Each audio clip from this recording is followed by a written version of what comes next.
Alright everybody, welcome back. We have the Windlass Battlecry Viking Sword. So we have a leather wrap grip here.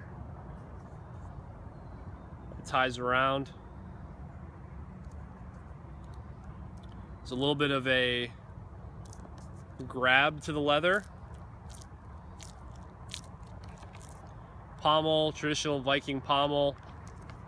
So the scabbard, it's a leather scabbard. It's got the antique steel tip to it. As you can see, pretty standard windlass design. And then this belt attachment that comes with it. You'll see it moves, and it moves as well. And this piece right here actually comes off. So you can detach it if you need to. And then you have the plain scabbard as well. The stitching on the back is like a standard windlass scabbard, like I said.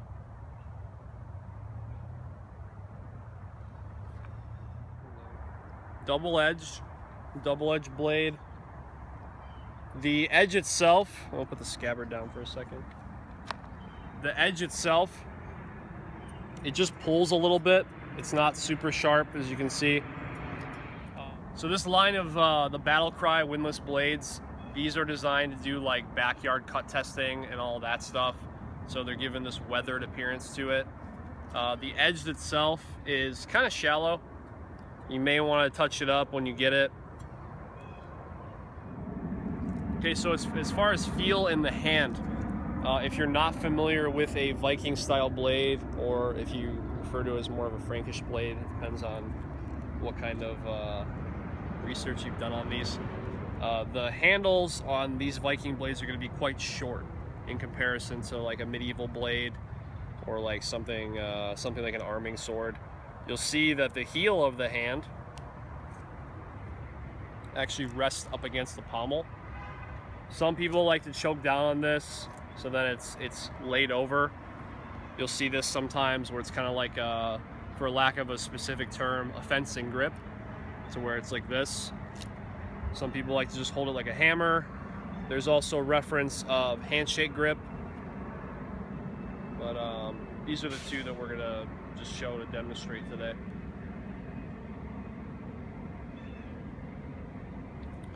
From moving around with it a little bit, the way the grip is contoured with the leather, it allows the knuckle lining to sit very nicely into the hand.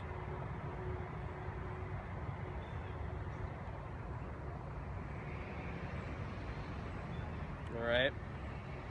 So primarily this would be used also with the shield. You got your thrusting, you have all your slashing if you're covering over the shield. We should actually get a shield as well for these figures. And you have all the slashing capabilities as well.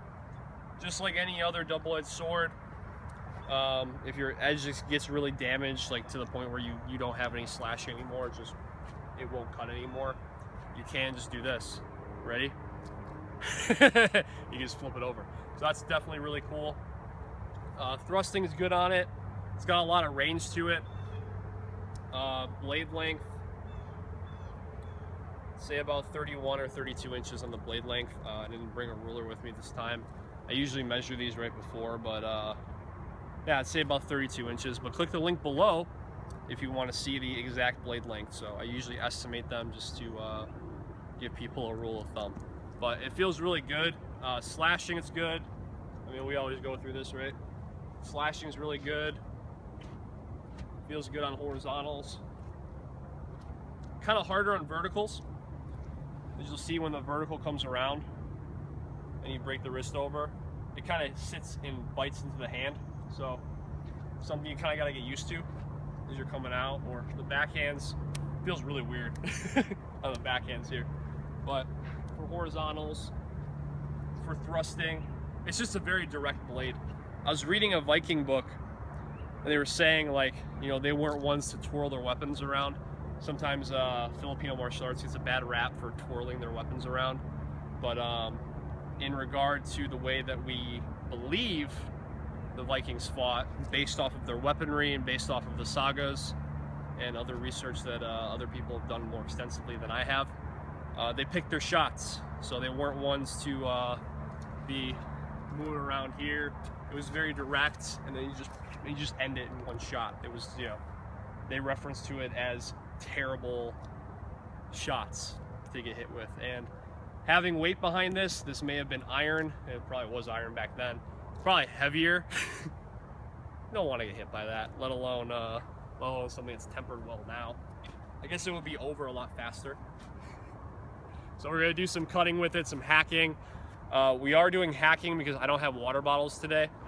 So when we hack the trees, just know that I'm doing it for the review.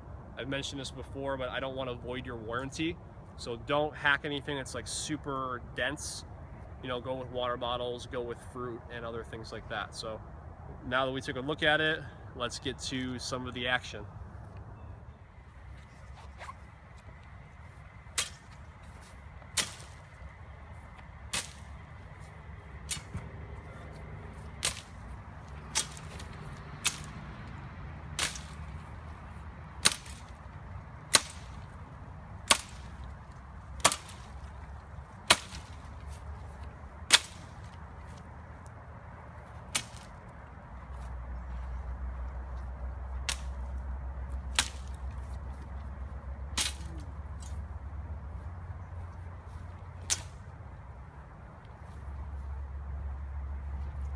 Edge is fine.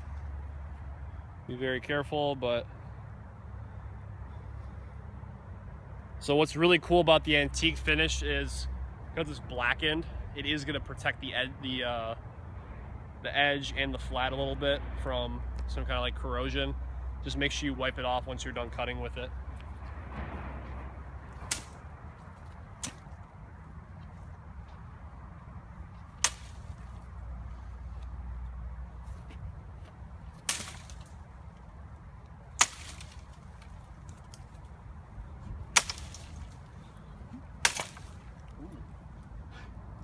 Spicy one.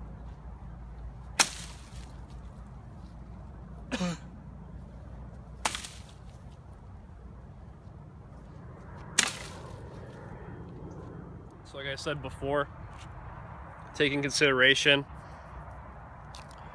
that will catch on your hand. So you might want to wear gloves when you're first doing cutting with this to make sure you're aware of it, because when you make impact, it is going to hit the heel of the hand, so be mindful on that.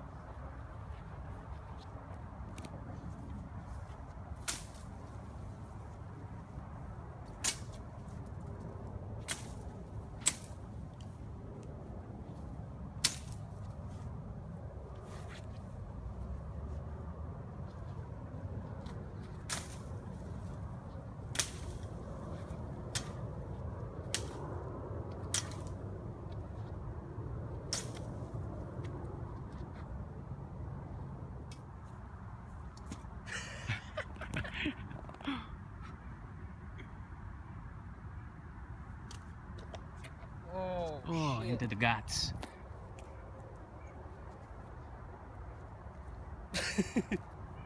There's a flex test. Wow. Alright, so there you have it, the Windlass Battlecry Viking Sword. Took a look at it, saw it moved, saw some cutting, saw some chopping. Did really well. I like the handle a lot. I like the leather grip stays intact, so that's definitely really nice.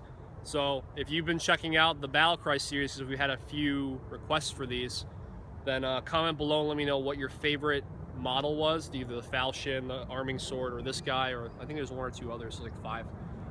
Can't remember everything, right? Especially how many blades that we're doing. So if you like this one, let me know, comment below, let me know what else you want to see reviewed.